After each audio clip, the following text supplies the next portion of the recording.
Saudações, gente bonita. Mestre Leider aqui de novo, em Goiás. Agora são 9 horas da manhã. E eu tô voltando novamente para casa da minha mãe, porque eu fui lá para levar pão e frango. Aí voltei porque eu tenho que fazer uns textos, né? Editar uns textos. E como a temperatura vai estar muito quente, mas muito quente ao longo dessa semana, mais quente da história de Goiás, e eu vou embora sábado. Eu quero ficar o máximo de tempo possível com ela. Amanhã não vai dar porque eu vou passar o dia. Eu vou na feira atrás das mudas que eu ganhei e vou passar o dia encaixando as coisas. Então eu tenho que aproveitar o tempo que eu tenho com ela. Mas antes de irmos à geopolítica, eu quero falar sobre o conflito árabe-israelense. Eu quero falar outras duas coisas.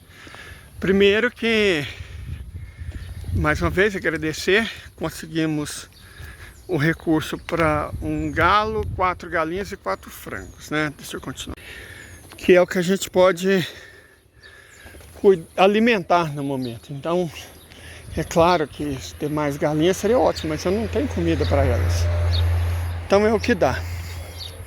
Aí as nossas últimas doações de Pix foram no valor de R$120, que é a exata conta da gente comprar, já compramos inclusive, 4 quilos de sementes de sorgo e pagamos o frete, né?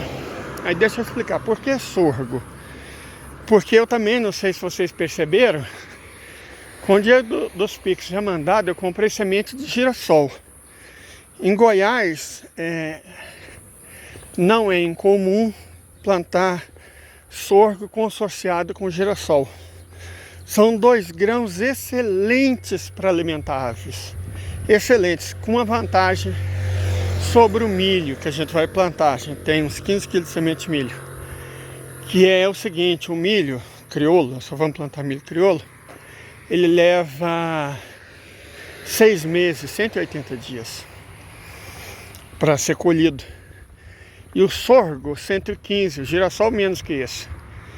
Então, a gente conseguiu 4 quilos de semente de sorgo e 1 quilo de semente de girassol é o suficiente para plantar meio hectare. Dá uns 20 sacos de sorgo e girassol. Dá para alimentar muito bem as nossas aves, mas bem mesmo, né? Eu sei que não é comum alimentar ave com sorgo e girassol, mas assim, são alimentos inclusive melhores que o milho. O sorgo a gente deixa ele de molho, espera ele dar uma brotada, é um alimento excepcional. E o girassol eu não preciso dizer, né? Não só as galinhas, todas as aves amam o girassol. Então nós vamos plantar esses 2 grãos graças aos últimos 2 Pix que a gente recebeu, que foi a conta. Na verdade, como a gente pagou com Pix, ainda sobrou R$7 e alguns centavos, né? Então deu, como nós pagamos com Pix, ainda sobraram R$7. Então eu quero mais uma vez agradecer todo mundo, né? Porque a gente, na criação de aves, ainda mais com objetivos não muito comerciais, claro que a gente quer produzir frango para vender, a gente quer ter frango para vender, a gente pretende o ano que vem ter nosso restaurantezinho, então nós temos que ter frango, não faz sentido a gente comprar frango. E a gente também precisa de ovos, mas se a gente tiver que comprar comida, isso é uma vergonha morando na roça. E também torna inviável, né? A gente tem que produzir a própria comida, isso é o básico. Isso é o essencial, eu diria. Então, graças a esses últimos 2 Pix, que nós vamos compramos na verdade já, né? O sorgo, a semente de sorgo, a de girassol nós já havíamos comprado com o dia de outros Pix, para plantar meio hectare e produzir comida para os bichinhos. Deixa eu mostrar para você.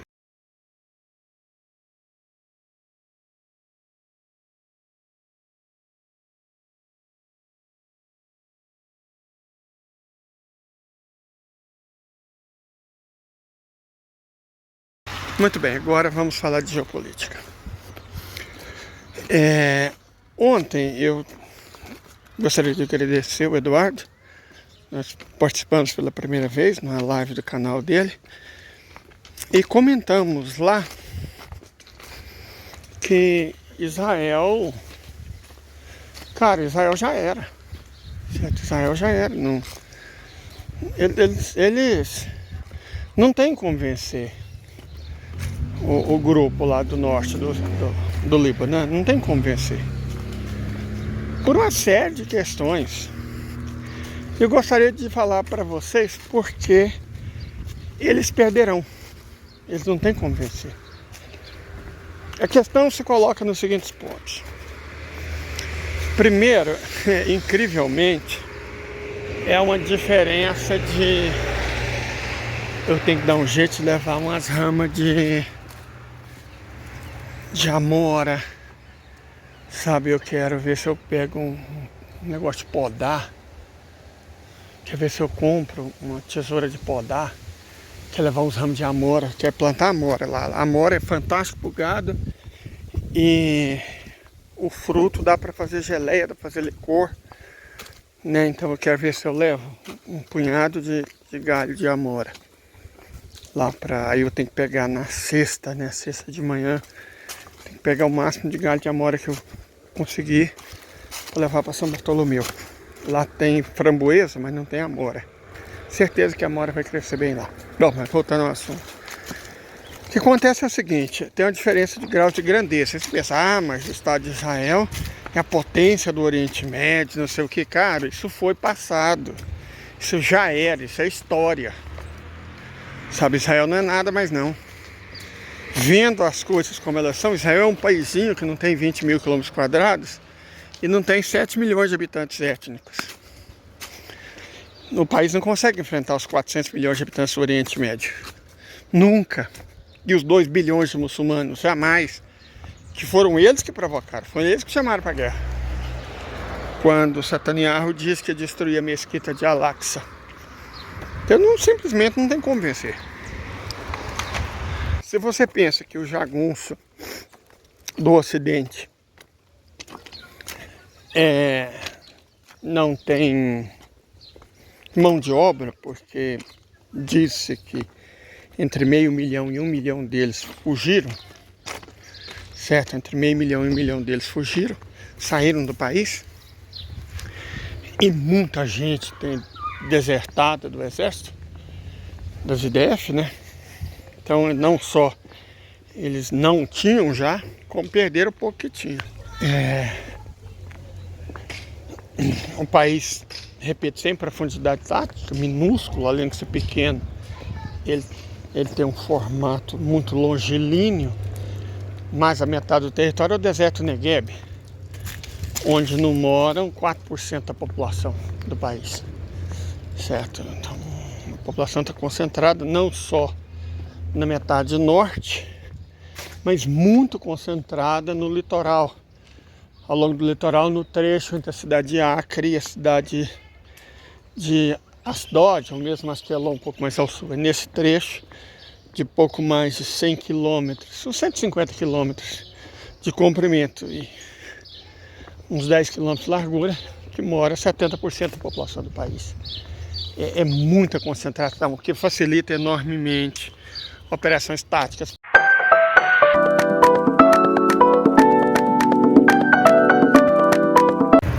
Enfim, eles não têm mão de obra, não têm soldados, né? Soldadas e soldados. Na verdade, eles estão desertando, estão fugindo, a população está fugindo. Então, a mão de obra necessária para o conflito é cada vez menor. E para a economia também, ela é cada vez menor. Então, a situação deles é ter que tirar da economia, que já está em frangalhos, já está em ruínas. Porque o setor de serviços desmoronou, o turismo morreu, o comércio está enfrentando perdas terríveis, a indústria também está desmoronando, não só porque o eixo da resistência de maneira sistemática tem destruído muita coisa, né? Diferente do Estado ilegítimo, que usa a mesma estratégia da OTAN, do Ocidente, né? Que é atingir civis. igual os americanos fizeram na Coreia, no Vietnã, no Afeganistão, na Síria, no Líbano. O Hezbollah luta como muçulmanos devotos, indo para cima de alvos militares, que é a coisa digna a ser feita, certo? Vão para cima de alvos militares de interesse militar.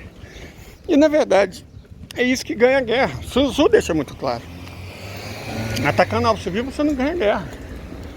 É óbvio. Isso só causa desespero, isso causa danos à população civil, como os próprios americanos fizeram na Coreia do Norte, fizeram no Vietnã, fizeram no Camboja, no Laos, na Síria, na Líbia, fizeram no Iraque, no Afeganistão. É um país que se especializou em tirar a vida de asiáticos aos milhões. Tirou a vida de milhões de asiáticos, em particular muçulmanos. E eu acho até patético, hipócrita, a entidades americanas, os AID, essas coisas todas, né? Ou gente que trabalha para eles, tipo Anistia Internacional, ficar falando merda da Índia. Ai, o Modi é islamofóbico. Mas quem está desvivendo muçulmanos há décadas e aos milhões são os Estados Unidos, é o Ocidente, certo? Então eles estão apontando o dedo imundo deles, sem perceber. Na verdade eles percebem, só são cínicos, né? O que eles mesmos têm feito contra populações asiáticas e muçulmanas em especial. Então, ironicamente, apesar de não ser um Estado nacional, o Hezbollah luta de acordo com as regras estabelecidas na Convenção de Genebra. Parte para cima de alvo militar, não de criança, não de mulher, não de jornalista, de médico, de enfermeira, de socorrista, atrás de alvo militar. E evidentemente essa situação não é somente ética, ela é incrivelmente eficiente. Por isso que nós estamos falando que o Estado ilegítimo não tem nem chance. Certo? Verdade, eles não tem nem chance. Minha mãe pediu cebolinha. Vamos ver se a gente acha. Pronto, a gente comprou verdura para minha mãe. Vamos lá, voltando. Então o fato é que a guerra, do ponto de vista tático, estratégico, e acho que mesmo operacional, levado pelo eixo da resistência, é muito eficiente. Né? O Estado ilegítimo não tem como resistir. Eles se cercaram, por decisão deles, ao longo de décadas, somente de inimigos. Eles não têm nenhum aliado, até a Jordânia, mas ter a Jordânia como aliado, no caso de Israel, é a mesma coisa do Brasil ter o Suriname como aliado. Nada contra o Suriname, mas, né, por favor, vamos falar sério.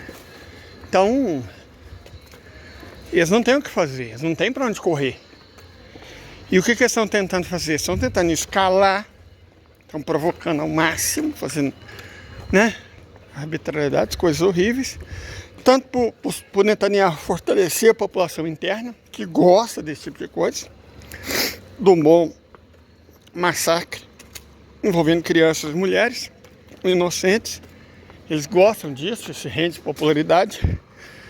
Quanto para pressionar, talvez, o Irã a dar uma resposta que seria justa, mas que só atrairia o Ocidente e os Estados Unidos para o conflito. O Irã não vai cair na armadilha. O Irã, assim como a Rússia sabe, no caso da Ucrânia, só tem que ter paciência. Só ter paciência. Porque nem a Ucrânia, nem o Estado ilegítimo são viáveis economicamente, socialmente, moralmente, politicamente. Eles perderam a viabilidade e vão deixar de existir. É aquela fruta, gente, deixa eu falar com um goiano, é aquela manga que está nas grimpas. É arriscado você subir e apanhar elas, porque o galho é frágil, você pode cair, e dar pedrada pode dar resultados ruins. A única coisa que você tem que fazer é esperar ela cair, cara, porque ela vai cair. Então, essa é a situação. O Irã e os seus assets, né, o Hezbollah, a Jihad Islâmica Iraquiana, a resistência iraquiana, que o Iraque agora também está, o alaçaralá, né, os rutis, ele só tem que esperar, cara. Só tem que esperar a fruta apodrecer e cair. Podre ela já tá. Podre ela nasceu.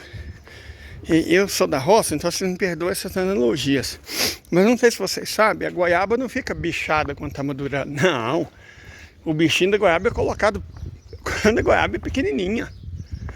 Certo? Ele fica lá esperando. A goiaba madura, ele cresce, come e produz outra mosca.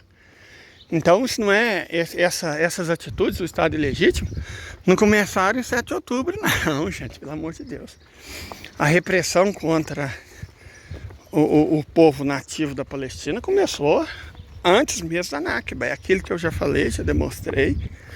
O Estado ilegítimo foi um prêmio dado a tratoristas, né? Foi um prêmio dado a tratoristas europeus orientais. Não, vamos premiar vocês com isso. Opa! Nossa, eu tô precisando de... Mas essa não dá pra pegar, infelizmente. Eu preciso de caixa. Então foi um prêmio dado a tratoristas europeus orientais, né? O tal Menachem Begin, o nome dele não era esse não, ele não é um israelita. Ele é bielorrusso, ele era bielorrusso. Não um israelita, descendente, não, ele era um bielorrusso. A própria família Mileikovich, que adotou o nome, né? Para parecer mais Oriente Médio, adotou o nome de Netanyahu, eles eram poloneses. Esse atual, né, um anterior, aliás, que governava o Estado ilegítimo, era da Moldávia. Eles são todos europeus orientais.